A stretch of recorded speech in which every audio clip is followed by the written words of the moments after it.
नमस्कार। प्रस्तुत है प्रदीप श्रीवास्तव। परवाना की लिखित एक रोचक कहानी। आज की कहानी का शीर्षक है पक्षालिका, जो एक मार्मिक अंतस चेतना के तानों बानों में गुथी एक मानवीय प्रेम, त्याग और बलिदान की अंतर्स्पर्शी झांकी प्रस्तुत करती है।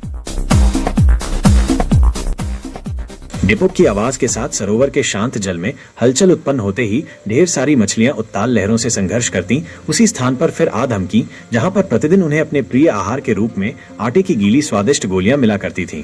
आमंत्रण ध्वनि पाकर सब ऐसे गुत्थम गुत्था होने लगी जैसे तुमुल नाद पर कोई शौर्य उत्साहित सेना रणभूमि में अपने शत्रु दल पर टूट पड़ी हो। हर दिन की तरह आज भी तड़के सुबह पूजा पाठ के बाद सुकुमार पक्षालिका, जिसे प्यार से सभी पाली के नाम से पुकारते थे, उस सरोवर के पास आकर किनारे की अंतिम सीढ़ी पर बैठ गई थी और अपनी छोटी सी डलिया से आटे की गोलियां निकाल निकाल कर सरोवर में फेंक रही थी। उसके सौम्य एवं शांत मुख पर नवोदित यौवन की दिव्य आभा ऐसे प्रस्फुटित हो रही थी जैसे उषा काल की प्रदीप्त रश्मियों का आलिंगन पाकर किसी कमलिनी का अस्तित्व निखर उठा हो। आज पक्षालिका यानी पाली कुछ उदास और व्यथित सी दिख रही थी। जहाँ प्रतिदिन उसके रक्तिम अधरों पर मदन की चंचल क्रीड़ाएं किलकारियां किया करती थीं, वहाँ आज उसकी जगह पर एक मौन वेदना विलाप कर रही थी। उसकी अंतरात्मा में एक अंधर सा उमड़ घुमड़ रहा था। वो उस अंतर कलह के उद्वेग से बाहर निकलने के लिए सुबह से ही आत्मसंघर्ष कर रही थी। मंदिर के वृद्ध पुजारी पंडित रघुनाथ शास्त्री की वो इकलौती प्यारी संतान थी। पंडित जी का विवाह नहीं हुआ था। वो बाल्यावस्था से ही ईश भक्ति में इतने अभिभूत थे कि अपनी युवावस्था तक आते आते उन्होंने भौतिक जगत की सारी कुटिल कामनाओं का इंद्रजाल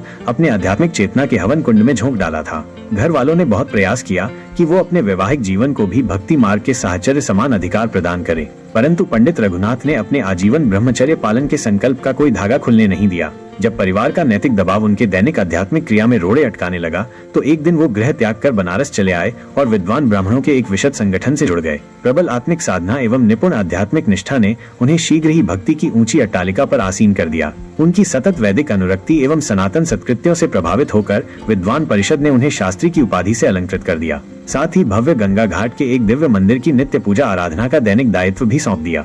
अब पंडित रघुनाथ शास्त्री जी का पुण्य प्रशस्त जीवन भक्ति और अध्यात्म की व्यासपीठ पर ईश भक्ति का गुणगान करने लगा। पक्षालिका अर्थात पाली उनकी धर्मपुत्री थी, जिसे शरद पूर्णिमा की उज्जवल नीरवता में उन्होंने अपने मंदिर की सीढ़ियों पर एक ऊनी साल में लिपटी हुई पड़ा पाया था। उस नन्ही सी मधुर प्राण को किसी निष्ठुर मातृत्व ने लौकिक अपराध एवं चरित्र हनन के दुसह्य दंड से बचने के लिए प्रभु के चरणों में लाकर समर्पित कर दिया था। उस अबोध को अकस्मात वहां मंदिर की वर्तुल सीढ़ियों पर बिलखता हुआ पाकर पंडित जी प्रतुल विस्मय और क्षणिक क्रोध से भावशून्य हो गए थे, परंतु उस अबोध की सुलभ बाल लीला ने उनके अनात्मवाद की कठोर परत पर इतना अनहद प्रहार किया कि उनका दंभ चूर चूर हो गया और वो स्वयं को नहीं रोक सके। बस अपने दुसह्य अंतर्द्वंद की फांस काटते हुए उसके निकट पहुंच गए। उस नन्ही सी अज्ञात शिशु कन्या ने उनके प्रस्तर पुरुष हृदय को अनात्म परिस्थितियों से पलायन न करने दिया और रोते रोते अचानक उसने अपनी देवांगना मुस्कान की तीर सुषमा से उनके विरस जीवन का सारा मिथ्याभिमान लूट लिया।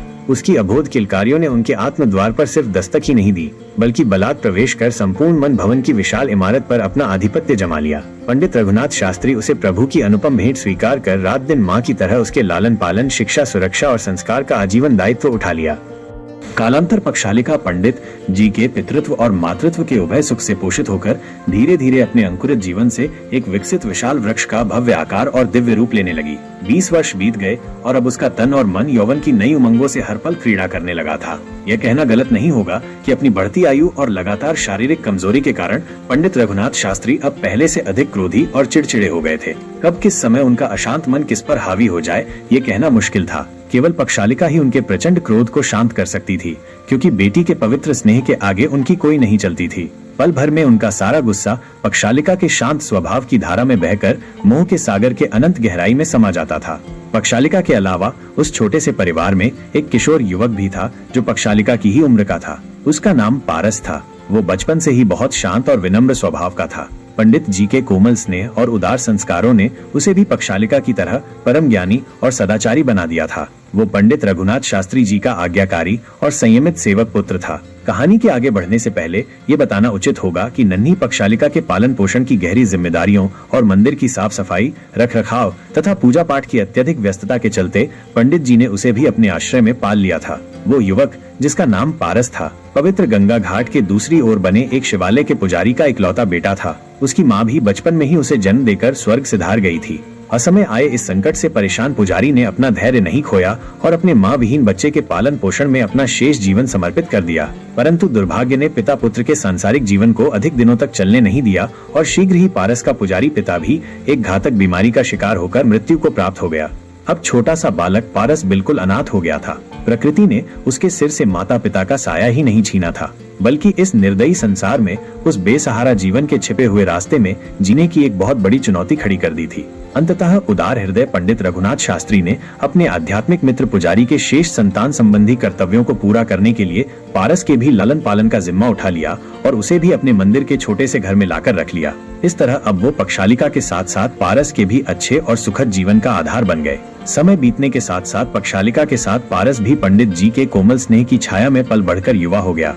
आज सुबह की हृदय विदारक घटना ने पक्षालिका के मनोमस्तिष्क को अचानक इस तरह से झकझोर दिया था कि उसके आत्मबल के पांव प्रणय भूमि से उखड़ने लगे थे और उसका निष्प्रह प्रेमाभिमान लज्जा से सिर झुकाकर उसकी अबोध आंखों में करुण क्रंदन कर रहा था। वो व्यथित मन से पारस की स्मृतियों में खोई सरोवर के किनारे सीढ़ियों पर बैठी नितांत भग्न हृदय की पीड़ा झेल रही थी।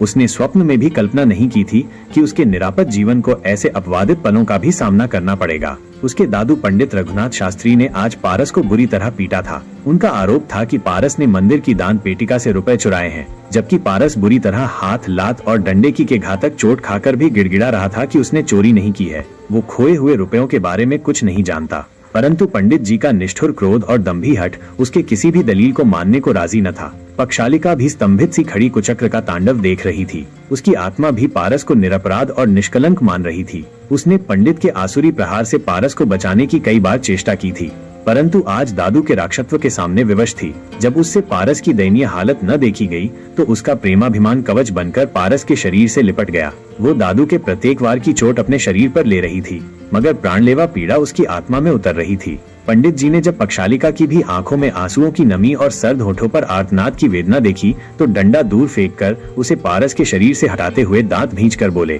पाली, इस नराधम दुष्चरित्र विश्वासघाती से बोल दे कि आज शाम तक मंदिर की आरती दिया बाती होने से पहले पहले सारे रुपए वापस दान पेटिका में रख दे, वरना मेरा प्रश्रय त्याग दे। आज ही घर छोड़कर यहाँ से चला जाए। कल सुबह मैं इसका मुंह नहीं देखना चाहता। अगर ये कल ब्रह्म बेला में मंदिर के परिसर में भी दिख गया तो या तो ये जीवित रहेगा या मैं दादू की ये हठधर्मिता पक्षालिका की आत्मा में तलवार की तरह चमक कर उतर गई।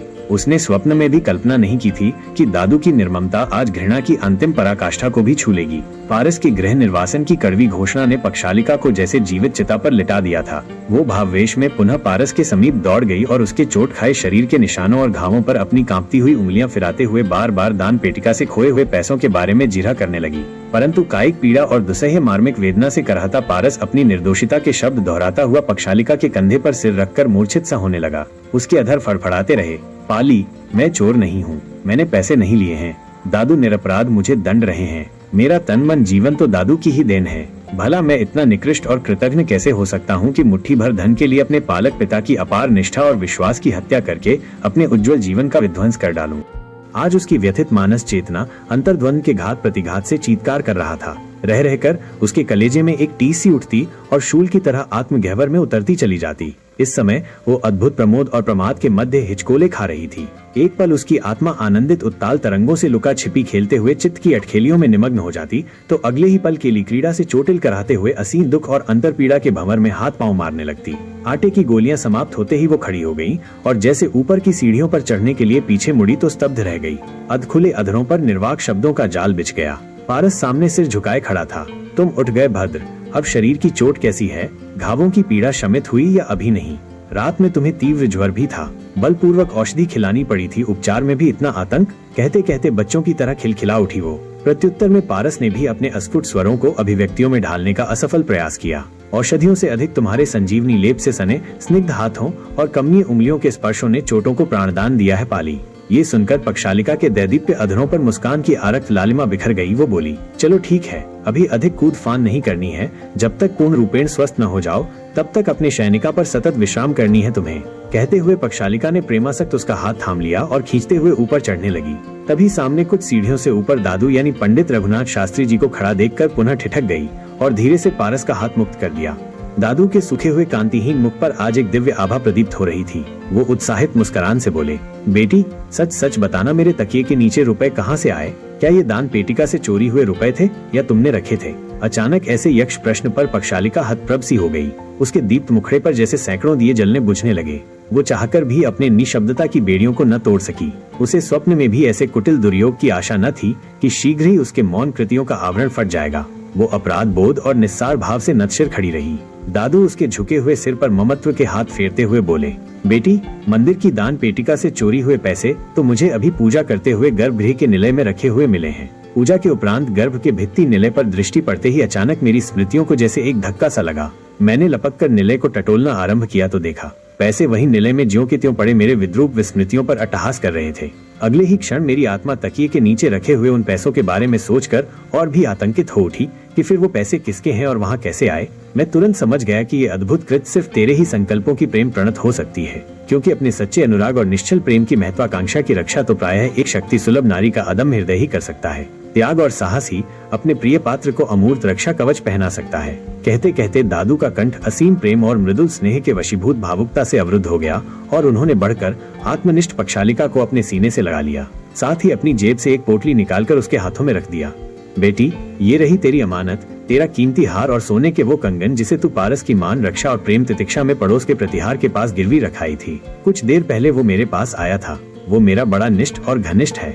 उसी ने चुपके से ये सारे आभूषण मुझे देते हुए सारे भित्त भेद से अवगत कराया है। मुझे सारी सच्चाई समझने में तनिक भी देर न लगी और तुरंत मैंने उसके पैसों को वापस करके तेरे इन त्याग और बलिदान के उपात्रों को वापस लाया हूँ। ले ये संभाल अपनी विभव श्रृंगार निधि को और साथ में अपने इस अमूल्य आत्म धरोहर को भी, कहते हुए पंडित रघुनाथ शास्त्री जी ने पारस का हाथ खींचकर पक्षालिका के हाथों में थमा दिया और स्नेहवत दोनों के सौभाग्य शीश पर अपने दोनों हाथ फेरने लगे। शनै शनै पारस और पक्षालिका भी उनके प्राण पावन चरणों में श्रद्धावनत हो गए। कहानी सुनने के लिए आपका आभार। अगर आपको कहानियाँ पसंद आ रही हों, तो कृपया अपने कीमती सुझावों से हमारा मार्गदर्शन अवश्य करें तथा हमारे चैनल को सब्सक्राइब करते हुए नोटिफिकेशन के लिए बेल आइकॉन अवश्य दबाएं। धन्यवाद।